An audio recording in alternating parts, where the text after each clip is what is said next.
दोस्तों, एक बार फिर स्वागत है आपका अपने YouTube चैनल सैनिक जानकारी पर। दोस्तों, आज की सैनिक जानकारी हमारे डिफेंस पेंशनर्स के लिए बहुत ही महत्वपूर्ण होने वाली है, क्योंकि जो डिफेंस पेंशनर 1986 से पहले पेंशन आए थे, उनके पीपीओ में उनकी वाइफ का नाम और डेट ऑफ बर्थ नहीं दिया गया है।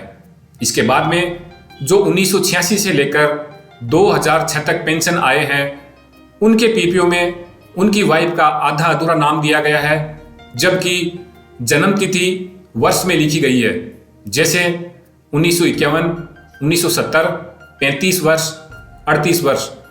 इस प्रकार से डेट ऑफ बर्थ जो एक फॉर्मेट होता है, जैसे 01/01/1950 यानी कि 1 जनवरी 1950, इस प्रकार के फॉर्मेट में अपने पीपीओ के अंदर कैसे करवाएं, रिवाइज्ड पीपीओ कैसे मंगाएं, इन सभी सवालों के जवाब हम इस वीडियो के माध्यम से प्राप्त करेंगे। प्रायः यह देखने में आया है कि 1986 और 2006 से पहले सेवानिवृत्त हुए बहुत से डिफेंस पेंशनर के पीपीओ में पत्नी का नाम और जन्म तिथि पूर्ण रूप से अंकित नहीं है। जैसे पत्नी का नाम दुर्गा देवी और जन्म तिथि 1 जुलाई 1960 है, तो उस प्रकार से अंकित नहीं है। जो डिफेंस पेंशनर 1986 से पेंशन पहले आए हैं, उनके पीपीओ में उनकी पत्नी का नाम दर्ज ही नहीं है। जो पेंशनर्स 1986 से लेकर 2006 तक पेंशन आए हैं, उनके पीपीओ में उनकी वाइफ का आधा अधूरा नाम ही दर्ज है, जबकि डेट ऑफ बर्थ भी सही फॉर्मेट में नहीं है, केवल वर्ष के अंतर्गत दर्शाई गई है, जैसे 1961, 1960, 37 वर्ष, 38 वर्ष। इस प्रकार से उन सभी डिफेंस पेंशनर से अपील की जाती है कि अपने पीपीओ में पत्नी का नाम और जन्म तिथि जो कि डिस्चार्ज बुक में लिखी हुई है, वह उनके पीपीओ में अंकित है अथवा नहीं, चेक करें। सभी डिफेंस पेंशनर्स को अपना पीपीओ और डिस्चार्ज बुक जरूर चेक करना चाहिए। डिस्चार्ज बुक के अंदर जो नाम और जन्म तिथि अंकित है, वही सेम की सेम यदि पीपीओ में नहीं है तो उसके लिए कार्रवाई शुरू करनी चाहिए। यदि पूर्ण रूप से जन्म तिथि अंकित नहीं है और पेंशन आए उस वक्त केवल पत्नी की उम्र या वर्ष लिखा हुआ है, अथवा 1986 से पहले सेवानिवृत्त डिफेंस पेंशनर के पीपीओ में पत्नी का नाम एवं जन्म तिथि अंकित नहीं है, यदि किसी भी डिफेंस पेंशनर के पीपीओ में पत्नी का नाम सही तरीके से या बिल्कुल ही नहीं लिखा हुआ है और जन्म तिथि वर्ष या 1960 के अंदर लिखा हुआ है और सही फॉर्मेट में नहीं लिखी हुई है, तो उनको अपने पीपीओ के अंदर नाम और जन्म दिनांक बदली के लिए कार्रवाई शुरू कर देनी चाहिए। उन डिफेंस पेंशनर्स ने अभी तक पीपीओ में पत्नी की जन्म तिथि अंकित करने के लिए कोई कार्रवाई नहीं की है, उन सभी डिफेंस पेंशनर से अपील की जाती है कि अपने जिला सैनिक कल्याण कार्यालय में प्रार्थना पत्र देवें, ताकि उनके रिकॉर्ड ऑफिस से पत्नी का नाम एवं जन्म तिथि अंकित होकर नया पीपीओ आ सके और भविष्य में उनकी पत्नी को फैमिली पेंशन और बढ़ी हुई पेंशन मिलने में किसी भी प्रकार की समस्या नहीं आए। जिन पूर्व सैनिकों या डिफेंस पेंशनर ने अपना पीपीओ और डिस्चार्ज बुक को चेक नहीं किया है, वो बैठकर चेक करें। यदि डिस्चार्ज बुक में वाइफ के नाम और डेट ऑफ बर्थ के मुताबिक पीपीओ में नाम और डेट ऑफ बर्थ नहीं है, तो उनको अपना नया पीपीओ के लिए अपने जिला सैनिक कल्याण कार्यालय में एप्लीकेशन देनी चाहिए। उस एप्लीकेशन का फॉर्मेट भी इस वीडियो में दिया गया है। एक एप्लीकेशन आप अपने जिला सैनिक कल्याण अधिकारी के नाम से लिखें, जो जिला सैनिक बोर्ड में बैठता है। पीपीओ में पत्नी की जन्म तिथि अथवा नाम दर्ज करवाने हेतु प्रार्थना पत्र।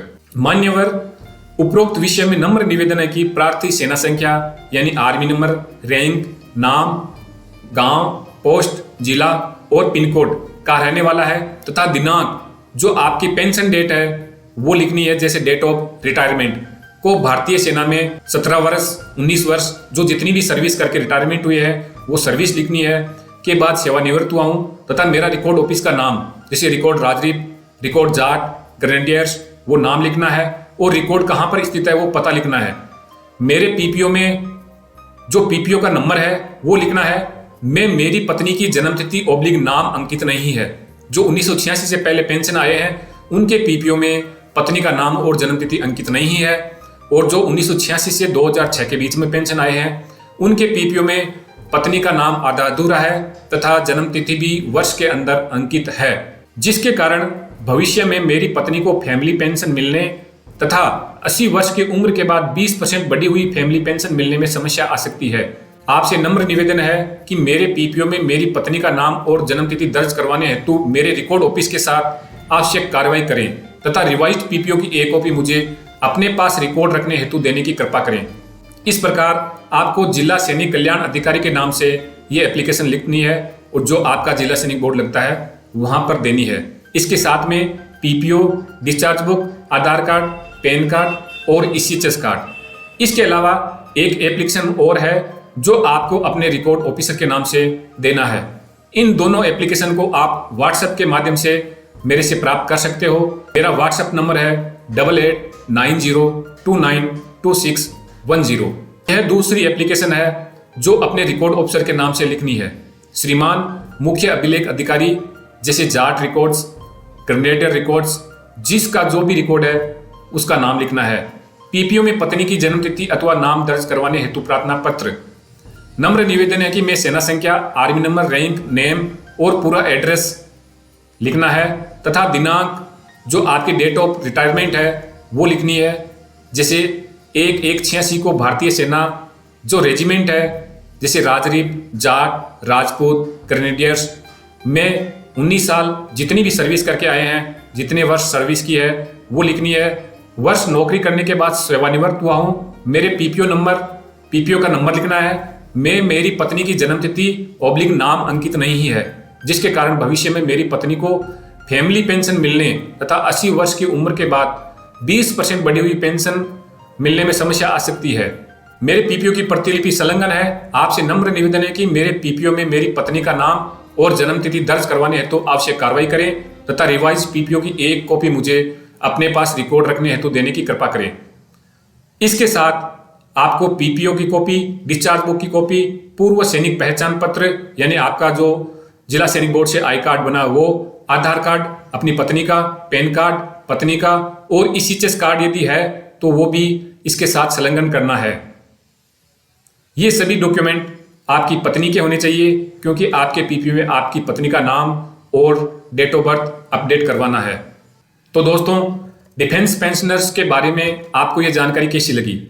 यदि जानकारी अच्छी लगे तो कमेंट करके जरूर बताएं और सैनिक जानकारी चैनल को ज़्यादा से ज़्यादा दोस्तों में शेयर करें और सब्सक्राइब करवाएं। एक बार फिर मिलेंगे नई सैनिक जानकारी के साथ। तब तक देखते रहिए सैनिक जानकारी यूट्यूब चैनल। जय हिंद।